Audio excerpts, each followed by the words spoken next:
Now, I just did a video touching on this comment a little bit in the previous video, but I'm really not satisfied with the amount of information I provided. I want to provide so much more. I think I could actually write a book on God's bad leadership, and you know what? Maybe I will. Who knows? Now, I'm coming from a background of leadership. I've been to many leadership academies. I've also taught at leadership academies. I've also written leadership, business leadership articles. And of course, there's hundreds, if not thousands of Marines that I was in charge of during my 13 years in the Marine Corps as a combat machine gunner, who will to this day tell you that I'm one of their favorite leaders they've ever had. Now, none of this is designed to toot my own horn. It doesn't make me feel good about myself or anything like that. But the point is, when you study leadership in depth, you recognize bad leadership a lot more quickly.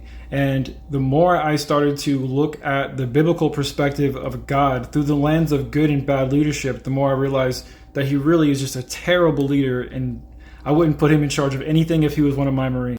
Now, in the last video, I talked about some of the leadership principles that are typically followed by good leaders and how God doesn't uphold even the first 3 or 4 of them. But I want to expound on that a little bit more and show you a chart or a picture that you've probably seen before, which demonstrates how a boss or a bad leader rests on his laurels and forces everyone else to pull the weight of the mission right here, which is exactly what God is doing by asking Christians and anyone else to push the gospel forward, to push the evangelism of the good news forward, to push Christianity forward in whatever way it takes. And he just sits in the back yelling at you and telling you to mush and keep going. An actual leader leads from the front. They lead by example, which is one of the biggest things that we teach in the Marine Corps.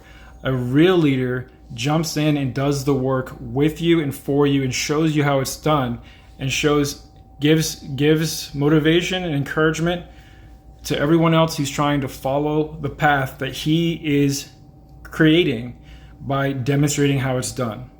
But while we're here, let me just cover a little bit more. You see, a good leader watches out for their subordinates or their employees. It says here, as their employees devote themselves to their leader, a good leader holds up the other end of the bargain by watching over them. The leader, takes the fall, even if it was one of their employees' mistakes, and talk with that individual after the blame has been placed. Now, as much as you might hate it, and I know I didn't always like it, the leader always takes the blame for the mistakes of his team or his crew or his squad or whatever.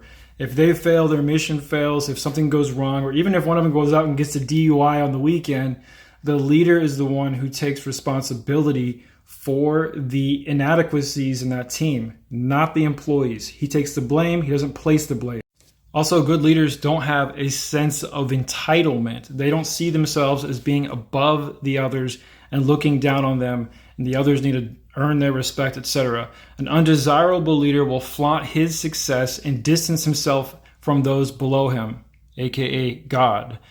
Leaders that are truly successful appreciate how they got to where they are, but never use a false sense of superiority in how they conduct their work. They take on the menial tasks I can't read it. They show by example how their employees should act. There it is, leading by example. And they're never too good to do the grunt work themselves. The last thing I'm going to cover for now is that good leaders lead by permission, not by authoritarian power. It says the good leaders, view their leadership role as an honor given to them by their employees. Their employees want to work for them because they are great leaders, not because they're in a position of authority. They have been given permission to lead, and they take that responsibility very seriously. So again, this TikTok's already gone on long enough, so I'm not going to belabor the points that I've already made here. But quite literally, if God was a student in my leadership course, he would be failing completely and totally, and all of his subordinates would abandon him because he's such a terrible, shitty leader.